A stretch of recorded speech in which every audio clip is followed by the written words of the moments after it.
Most people store their all this negative toxicity in their trunk where it weighs them down. I was storing in my tank where I could convert it into rocket fuel for my future and become unstoppable.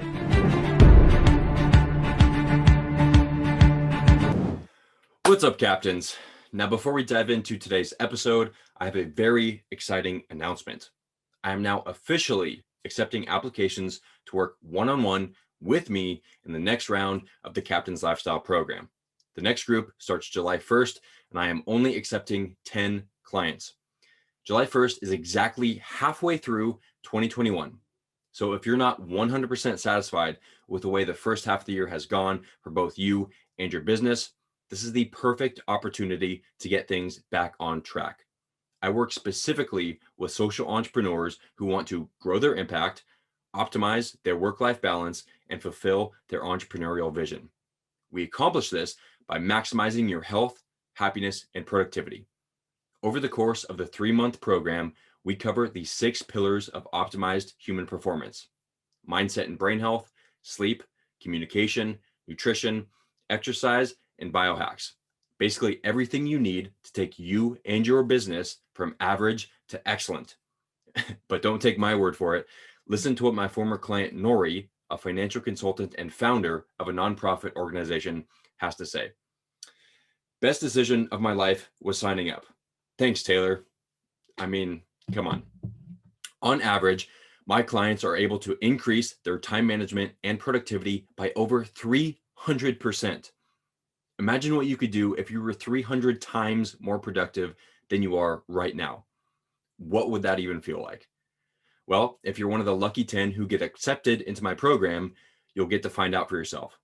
To start the application process, head over to info.thecaptainslifestyle.com and enter your name and email. Again, that's info.thecaptainslifestyle.com and in your name and email. All right, now on to today's show. Hello, and welcome aboard another episode of the Captain's Lifestyle Podcast. This is your captain speaking, Taylor Morgan. On today's episode, we have another special guest. His name is Mike, aka C-Roc, Ciorrocco. Mike is the CEO of People Building Incorporated, as well as the co-founder of Blooprinted. And he's the powerhouse behind the What Are You Made Of movement. He's a performance coach, author, public speaker, visionary, and thought leader. He was even featured by Yahoo Finance as one of the top business leaders to follow in 2020. C-Roc had a fire lit in him at an early age, and that fire has ignited him with a fierce desire to compel people to see the greatness inside themselves, using the past life experiences to fuel their fire. Mike, welcome to the show. What's happening, Taylor? Thanks for having me. Thank you for your audience for showing up. Hope they get something out of this today that they can implement in their life and become unstoppable. I hope so too. But I always like to say it's not about the information that's said on the podcast, it's about the implementation of what they do with the information.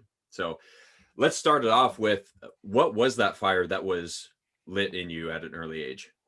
Yeah, man. The story is that I came from a broken home. I don't remember my parents ever together, besides wedding pictures and all.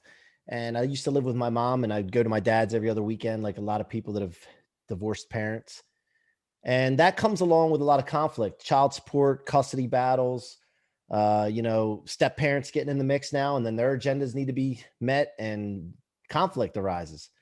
And, when the parents don't act like adults, they start to act like children, then you see that pouring down onto the children that are present. And, I was around a lot of that, a lot of alcoholism, drug addicts, depression, anxiety, just a lot of crap, dude. And, I became callous to some things, but one thing that for sure that I got growing up around a lot of that is that I realized that I didn't want to accept everybody's reasoning for why they were going through that.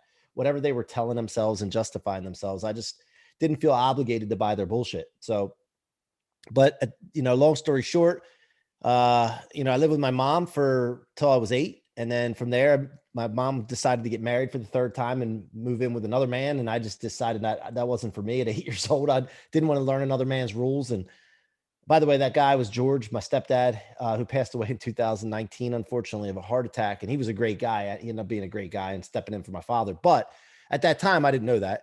And so I decided to move in with my dad and leave my mom's house and live there for 3 years from 8 to 11.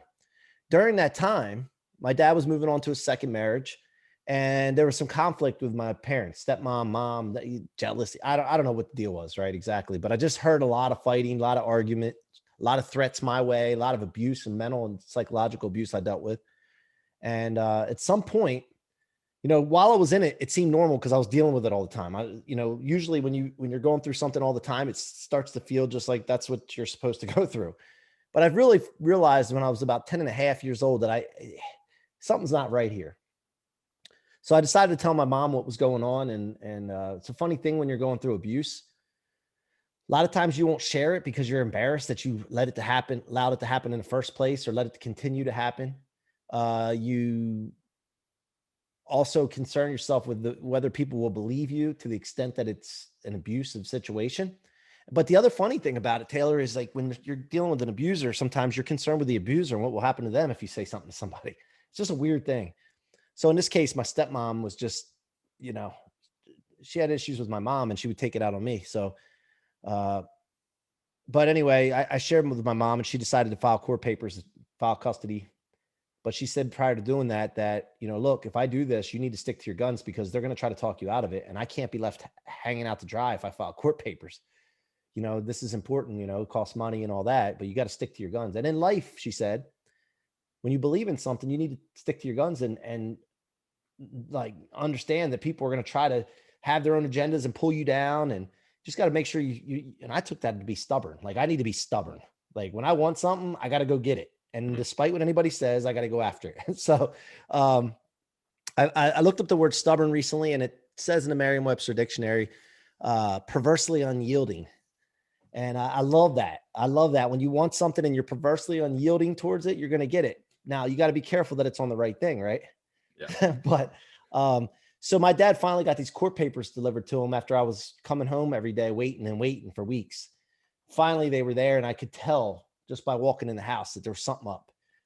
And my dad had these court papers in his hand, and he was my hero. He had his own masonry business, laid brick, block, concrete, all that. And if you know anybody about people in the construction business, especially Italians, they don't carry a wallet. They carry a wad of cash with a rubber band around it, right?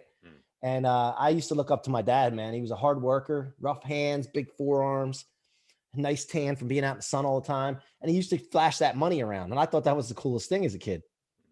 So, when he had those papers and he sent me to my room that day, I waited for him to come back, and he came back to confront me about what was said in those papers.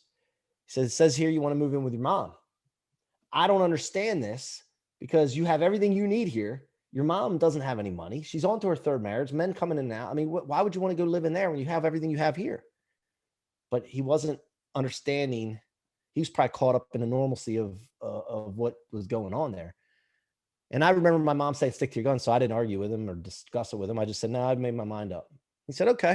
So he takes that wad of $100 bills out, peeled one off, crumpled it up, and threw it at me. He said, you're going to need this then when you're living on the streets with your mother one day. Wow. Now, I'm 11 years old when this happens, 10 and a half, 11 years old. And I thought to myself, you're not going to dictate my future. And I didn't say this, but I'm just thinking in my head, like, there's no way. I'm not going to need that money. But I'll be honest, there was a moment in my head when, like, what did I do? Did I do the right thing? That kind of thing. But my stubbornness quickly kicked in, and I was like, nope, I'm sticking to my guns. So for 30 some years, that moment lit a spark. 30 some years I've been driving off this thing subconsciously of like, I got to be the greatest at everything I do. I got to go hard. I got to be hustle. I got to be most valuable. I'm not letting him win. I'm not letting him be right. And about 2 years ago, my stepfather, George, that I mentioned earlier, passed away. And I went through a phase. It was a dark time. And I was just like, man, I can't believe he's gone. He was a mentor of mine. And George was a great guy. He had a deep voice. And he's real passionate about hunting and fishing and baseball. And if you got him talking about that stuff, man, you'd be like blown away because he'd come at you like all excited. Mm-hmm. And, but he was a hard man too. He never laid a hand on us, but he was hard on us. But when he passed away, man, I just felt lost for a period of time. And I had to do a self-assessment of my life. I'm like, something's going on in my life that's different than a lot of people. I don't know why, but like, no matter what happens, if I screw something up, disappointments, people screw me over, letdowns, whatever, my graphs kept going up. Finances, career, relationships, physical health, everything. I was going up, and I had to figure this out because I thought this is powerful. Like there's a way, and what I found through assessment is that I was taking everything that would stop normal people or slow them down, and I was storing it in my tank instead of my trunk.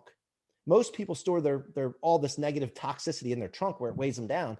I was storing it in my tank where I could convert it into rocket fuel for my future and become unstoppable. And I say rocket fuel because that's the only thing I know that gets you into outer space away from all the toxicity and gravitational pull of negativeness. Yeah. So so that's why I wrote the book. Rocket Fuel just came out last week. I had to put this in writing and I had to get this out to people because it is so powerful. For myself, I can't keep it to myself. I want other people to utilize it. Yeah, absolutely. I love that analogy you used of the tank versus the trunk. That's amazing. And that leads into my question is a lot of people who face or who experience childhood trauma like that, a lot of them take the opposite path that you did. A lot of them use it as an excuse to not be successful, to kind of be down on their luck and woe is me and all that type of stuff, which at the time you kind of can't really blame them because as a kid, it's hard to really do anything about that or know, what's right and wrong. And if there's better things out there, but as an adult, it's always your responsibility to change that. So with you being so young and still having this idea that you're going to succeed no matter what do you think caused that mindset? What do you think was it about you that led you to use this as rocket fuel as opposed to storing it in your trunk? So as many problems as my mom had, she had a rough upbringing and she's not perfect. She's an awesome lady. She's we call her crazy mom. That's what the kids call her. My mom, my wife's mom is regular mom, and my mom is crazy mom, and the kids call her that because she's she doesn't have a filter. She's wild and crazy. She doesn't give a shit what people say. And but I think at a young age, like 3 or 4, I remember her telling me, "Man, you inspire me. You inspire me. You're going to be a leader." And I think subconsciously she was programming me for what was to come because she knew that the family was like there was issues, right? So she prepared me. And I think that I would just through all that was always trying to help people and lead people. And even when they didn't want it, which is it's a big no-no, by the way. You need to make sure people want help and they understand help is a good thing and guide them through that part first before you try to help them because they'll resent you otherwise. Yeah, I think that's where it started. And then from there, I think I observed the good qualities in the people and try to emulate those things instead of the bad ones. But I'll tell you a story. Like it wasn't easy. Like, I had to move schools quite a bit because of the moves that I made. And I used to hang out with a lot of Latino kids when I was in Pennsylvania outside of Philly, because they all worked in the mushroom, that their families came and migrated to work in the mushroom business. There was mushroom houses outside of Philly. It's the mushroom capital of the world. My grandfather had a mushroom business. And in the school, it was, I felt like I was a minority. There was more Latino kids and Hispanic kids than white kids. So I would hang out with them from, until I was in 5th grade. And then I moved when I was in 6th grade. So then I moved to Maryland, and I moved to Maryland as mostly white kids. And I'm like, who am I supposed to hang out with? So I started hanging out with the black kids and quickly got my ass whipped. I didn't understand why. And so there's numerous things. I just was thinking of that story because it's a story in the book I put in there, but there's numerous things of how I went through my life and still like was dealing with all this stuff, but I would still convert it somehow. I still figure out a way to convert it into fuel for myself. And that's just an instance of where I did that. And I became some of my best friends stemmed from those incidents, man. I mean, it's just funny, but I forget your question, but yeah, anyway. No, yeah, you answered it. My question was, what was it, or what do you think caused you to use those childhood traumas as a positive for rocket fuel, as opposed to weighing you down in your trunk? Well, and you said that it was your mom, right? That she kind of instilled that into you. Yeah. And also I don't like the feeling of being out of control. And when you don't do that route, you take the other route, you're giving something else or someone else control and you're playing the victim, right? Yep. I like responsibility because the degree of responsibility that I take or you take is the degree of control that you have. And I don't 100%. like being out of control. I'd rather be the cause of something rather than the effect. So I've always been that way. And so I think that stems a lot because when you feel that bad feeling, man, it sucks. And then you're giving somebody else power to keep that feeling inside of you. I don't want that. I want to get rid of it as fast as possible or use it. Right. So, yeah. Yeah, I agree. I mean, mindset is by far it's your best asset. It's if you have a poor mindset and specifically the victim mentality, like you mentioned, you're not going to accomplish anything in life. You're just going to go through life probably hating how you're living and blaming other people and outside circumstances for your life, for where you're at. And so I'm 100% on board for taking the responsibility for all of your actions. That's my whole thing. Become the captain of your own life. Take charge, take ownership, and yeah, design your dream lifestyle because it's up to you, not anybody else. Yep. And so for entrepreneurship, it sounds like you were destined to always be an entrepreneur just because of that mindset. You want it to be your responsibility. The harder you work, you want that to be directly correlated to your success. What has your journey been with entrepreneurship? Have you always been an entrepreneur, or tell us about that? Well, I mean, I think sales, even if you work for someone else, you're kind of an entrepreneur in a way. 100% commission, right? So I've been in sales since 1998, and I was in the restaurant business before I did the sales game right out of college. So I mean, I've been on 100% commission basically my whole life, and so yeah, I've that's all I've known. I just know that the work that I put in will yield the results that I get out, and I control it. And then I realized that I can only go to a certain extent by myself, as far as I can by myself. And then there's this point where I need people. And so my journey has been basically me take it as far as I can and then add people. And then what I did wrong at first was I added anybody that could produce rather than the right people, people that align with my core values. And then I was always miserable because I would come home and having to deal with whining and complaining and bitching and moaning. But I was getting the production, but that wasn't, that wasn't good enough. Really, the ideal situation is to get people that align with you first. And that's the mistake I made early on. I built a mortgage division with my partner that was big. I'm talking eight figures and 8 figures in revenue. And by the way, in the mortgage business, when you get to keep a big portion of that. So a lot of people talk about revenue in their business and how big it is, and they don't talk about the profit. Yeah, the profit was millions. So, but the foundation was fragile because we didn't focus on culture and core values, and that crumbled. And after 7 years, and then basically after that happened, 2 years it took us to get back to that, but we built a firm foundation this time. And so the mistake I made was that, and then now I fixed it, and now we're rolling.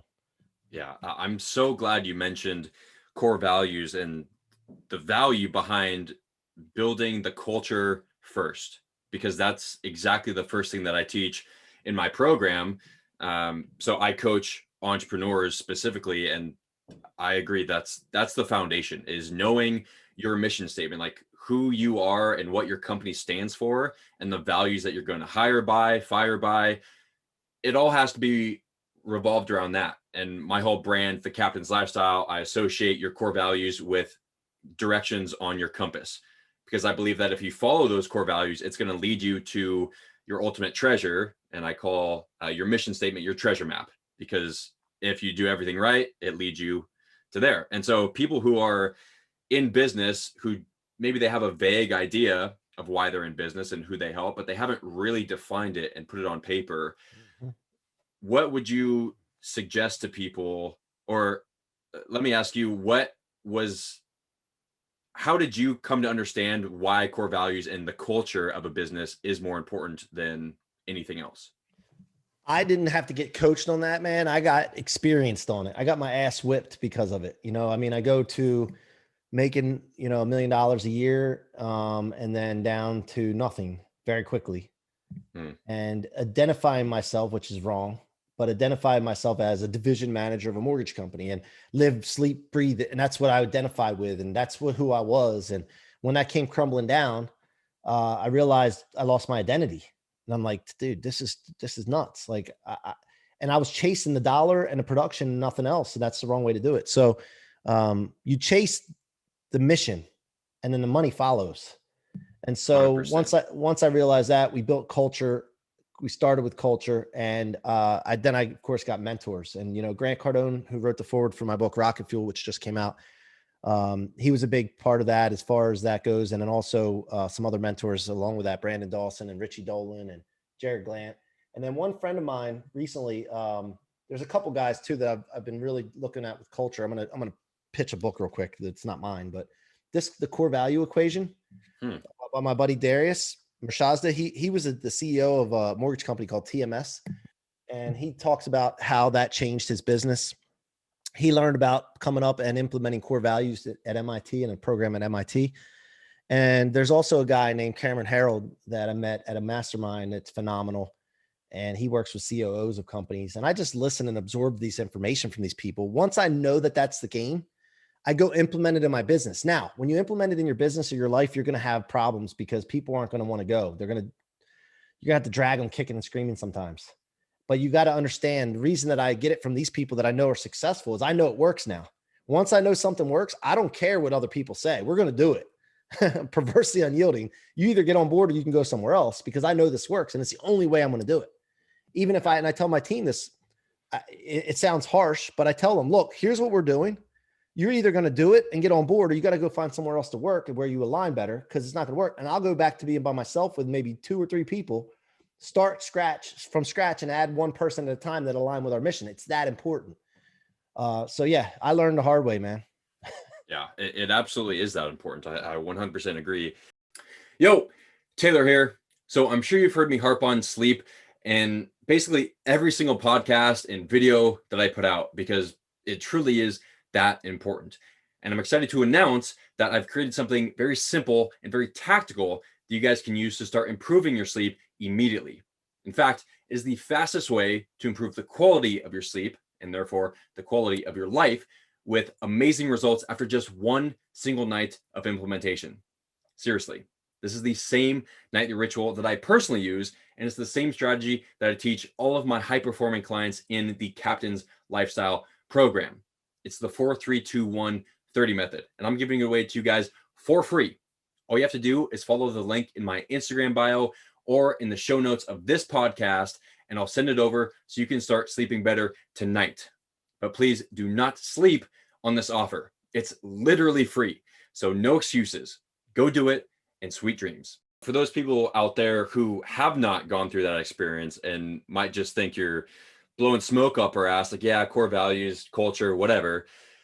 What would you say to people who are in business just for the money? Like they get started, they just want to build a super successful business. They have no mission behind it. They're just in it for the money. What would you say to them? You'll make money for a little while and then it'll come crumbling down on you. And then you'll be all emotional and lost and feeling like shit and have to restart and licking your wounds. And sometimes people need to do that. Like I'm sometimes stubborn, perversely unyielding on the wrong things, which I'm way better at now, but I used to not be that way. And you just can't do that. It doesn't work. When things get tough, the people on the team will choose themselves over the team every single time when you don't have culture. When they, tough decision arises, they won't pick the team. They'll pick themselves, and that's a problem. Yeah, I'm right there with you. I'm getting better, but I'm absolutely stubborn on the wrong things. And sometimes you're right. You do have to figure it out for yourself. And that's why having a mentor or some form of coach in whatever category is so vital. And I think it's necessary in today's world of entrepreneurship, just because every successful entrepreneur has a mentor or coach of some sort. And the value of it is just beyond words. Like if somebody can teach you to avoid the failures that they went through, what more could you ask for that? Taylor, that leads into Blooprinted. Blooprinted is the company. It's BLOO printed. It's not spelled with like UE. Yeah. I noticed that and I was like, is that a typo? Like what's going on there? Yeah. Blooprinted. It's a new tech product we have coming out because exactly what you're just talking about. If you have the step-by-step process to achieve something, all you got to do is add action and great attitude, dude, you got 100% success rate. Yeah. And that's what we want to provide. So we created a tech product that has a marketplace where people can sell their project management based algorithmic formula to their success to the public.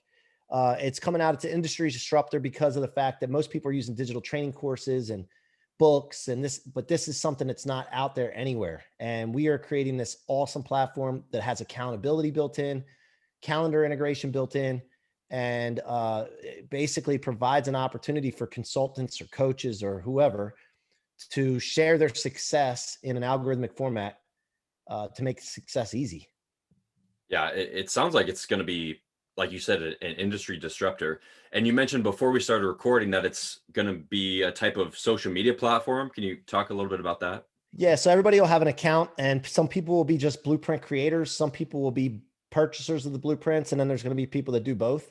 But you'll have your own login, just like Facebook or Instagram or what have you, and then your page will show any blueprints that you've put into the system to sell, and you'll be able to engage with your followers. You'll be able to engage with your community, build a community, coach, consult through it. It's just phenomenal, man. I'm excited about the fact that I have the ability to remember my mission. My mission, and I believe in a core value and core mission, is all people are unstoppable to live in the life of their dreams. Mm. So everything I do aligns with that. And that this is something that is a utility, and people use it every day. And it aligns with my mission to create unstoppable people to live in the life of their dreams. Yeah, so it sounds like the combination of it being a paid platform, right? When you buy someone else's blueprint, correct? I'm guessing that's paid. Mhm, Okay. mhm. And also the social media aspect of it, which creates accountability. I think both you have to be bought in, and then also the social accountability. It sounds like this is going to be an incredible platform for actually implementing these blueprints. Yeah, without a doubt, man. And also the engagement with your own community, all in one place. And if you have digital training courses, great, man. Use this, supplement that with this, because most people that take digital video training, they get done it if they complete it. Less than 20% of people, like 83.6% of people, don't complete digital training courses, the Hmm. video ones. That's a problem, right? And that means the success rate's much lower. So if they do complete it, they usually get done and they're like, well, what's the first step? I don't even know. What's the next step? How many steps are there? So they could supplement it with this and then know exactly when you're done this, do these steps. And yeah, it's phenomenal. I'm just excited. Now, the other thing is when websites came out, a lot of businesses didn't want to create their own websites. They didn't have the time. They didn't know how. Yep. So they became web developers. Well, now we're going to have a whole new industry created called blueprinters, and people will start businesses, guarantee you, go into businesses or coaches or consultants that had success in something and say, hey, listen, let me build your blueprints for you. And they'll be paid to build blueprints based on the other people's content. Wow. Yeah, it's like I mentioned this again before we started recording, like business systems. Like if you start a business and you don't immediately start writing down your systems and processes for doing everything, then you're going to be burnt out once you start to scale, and then you have to hire and train all these new people. So start early, write down your Yeah. steps and processes for everything. It sounds like that's going to be similar, but lifestyle systems for whatever you want to learn. Yeah. I mean, it could be anything: business, lifestyles, podcast, training. Like this is going to be a big thing for physical trainers too. Personal trainers. I mean, this is going to be huge for them. So yeah, that's the great thing about it is it's all verticals can use this product. One question I do have about that, and one of the problems that I have with video courses is the person, the individuality of it. How so? Like I used to be a personal trainer. I used to be a CrossFit coach, and how I coach someone is going to depend on a lot of things, on their level of activity, their mood for the day, all that type of stuff. So would there be kind of options to where, okay, if this, then this, if that, then that? Absolutely, man. That's what algorithms are. The steps, and then also if this happens, do this. If this happens, do that. Yeah, absolutely, dude. Like, and that's the thing with tech that I love, man. And that's why I'm leaning into tech so hard is it's infinite scale, it's infinite possibilities, and infinite reachability. Like mortgages. I do this mortgage thing. I have a division of mortgages, but we're at the effect of the cause, which is the economy, rates, the housing market, and all that stuff, and which is great. It's been great money in the mortgage industry. It's just that I'm tired of dealing with that. I want to deal with something that I can control, and that's what this does for us. And you said that's coming out when? 60 days. Today's May 10th, so hopefully in July we're looking at 30 to 60 days. Perfect. Okay, sometime in July. And you mentioned Rocket Fuel is out currently, correct? That came out recently. Yeah, man. This book here, I'm telling you, it's only 170 pages. But I made it easy to read so you can get through it fast. My son read this in like 2 hours. Wow. but he said it's big words. I'm like, shit, come on, words aren't that big. But if you implement the things in this book into your life, dude, you will become unstoppable, accomplish anything you want. Until you're plucked from this planet, you'll be unstoppable. It's just the way it is. So I've proven it. Grant Cardone wrote the foreword. There's a guy named Richie Dolan, who's one of my coaches. He's the performance coach, of the Miami Heat and Lakers, LeBron James. He's on the back here. Brandon Dawson, a scaling expert in business. They understand this concept, man, and they live their business and life through the Rocket Fuel Law. So yeah, you can check it out there. It's on Amazon right now, or MikeCroc.com/book. And by the way, just for your audience, if anybody orders 5 books, and the reason I say 5 instead of just 1, if you order 5 books and then you DM me and show me that, I'll send you a signed copy with a nice personalized note in it on a 6th copy. And I want you to keep the one I sign and give the 5 away that you buy. I love that. That's super cool. Yeah. Becoming unstoppable. That's what we all want, right? In some way, shape, or form. I think everybody wants that. Yeah. I mean, without a doubt, like, especially, here's the thing. Most people live their life drifting around with whatever the wind blows or whatever somebody else pushes them. And, like, to me, that's not okay. Like, we're all put here by a creator, all powerful God, and to put us on this planet, whether you believe that or not. That's what I believe. And to me, it's like, it's a slap in the face of our creator that we don't go after our potential.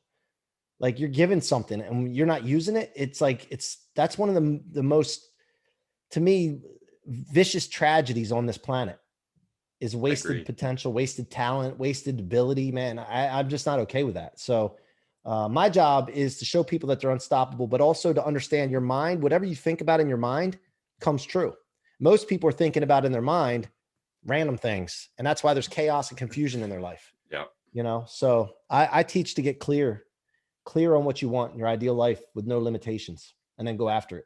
And that goes back to defining your core values and your mission statement. Exactly. People who have random thoughts and things like that, they don't have a set mission statement, or they haven't defined who they are. One of the reasons why core values and a mission statement is so beneficial is because it's a filter.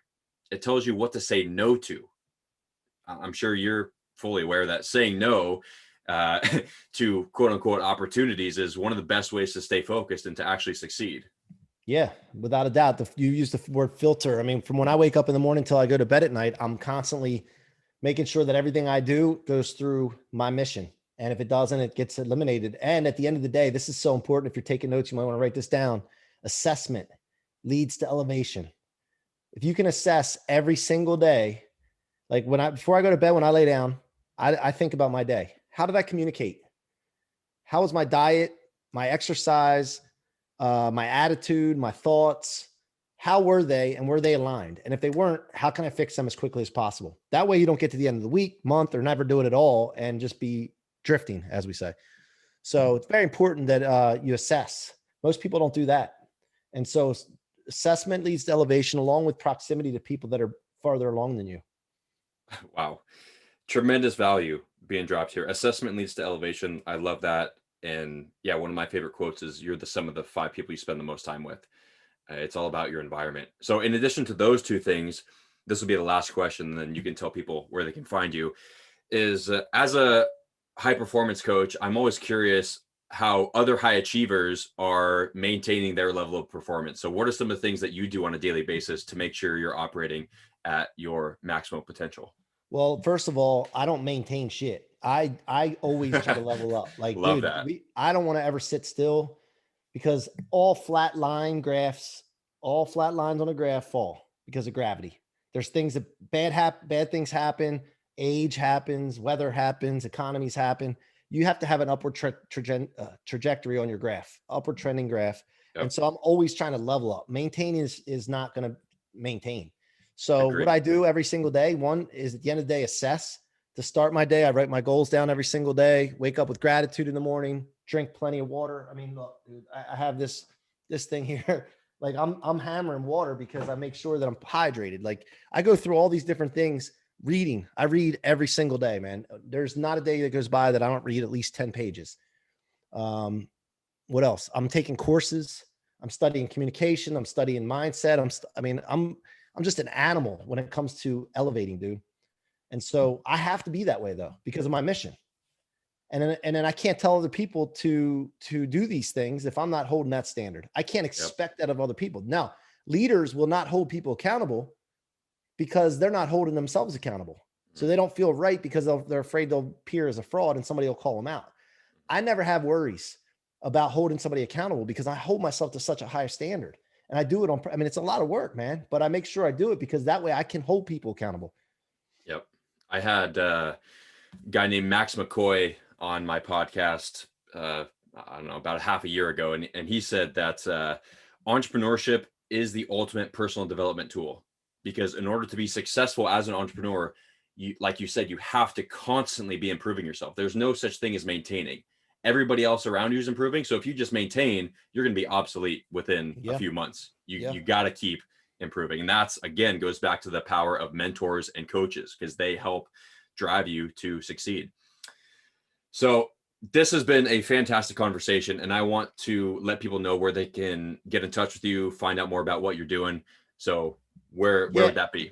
Follow me on Instagram at Mikey C-Roc, or LinkedIn or all these other places. But Instagram's my favorite. But if you're not on Instagram, you should get on there, start an account. But LinkedIn or MikeCroc.com, MikeCroc.com. Is anybody not on Instagram? You'd be surprised, because there's some people, Clubhouse, by the way, I'm on Clubhouse, and there's some people that have gotten on Clubhouse, and you check out their Instagram and it's like, they never get on there, or they don't even have one, and they just have a Twitter account like linked up, which is like blows me away, because if you're trying to get known and be a celebrity in your space, you should be on every platform there is. Agreed. Yeah. That's actually how I found you, was on Clubhouse. I think we were in the same room together. Are you familiar with BitClout? Yeah. Okay. I have an account, but I don't pay attention to it. That's one thing I haven't gotten into. That's all I was going to say, is just create your account just to make sure that you, okay, perfect. We were in a Clubhouse room where Grant Cardone was getting onboarded to his BitClout account. Okay. Yeah. Cool. All right. Getting a little off topic there, but Mike, again, thank you so much for coming on the show and spreading your wisdom.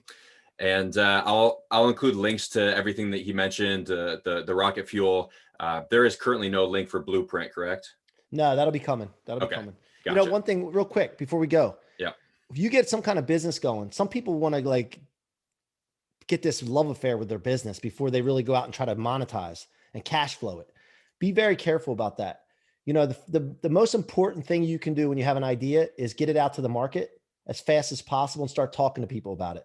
You don't have to have this elaborate logo and all this other MVP. Stuff, MVP, like absolutely. I've done it the right way. I've done it the wrong way. Trust me. You need to make sure you go out and get some paper. Perfectionism is the fastest way to fail. Yep. If you wait till you have the perfect product, you're going to put it out there, and then it's not going to be perfect. Then you're going to have all these people telling you all the things to fix. Might as well just get the MVP out there and work from there. Yep. Don't wait. Just 100%. Entrepreneurship is about the speed of implementation. So yeah, man. Hey, and Taylor, I want to thank you, man. Thank you for having me on here, giving me this opportunity to share with you and your audience. I really appreciate it, man. Thank you. Don't forget, live the captain's lifestyle. Peace.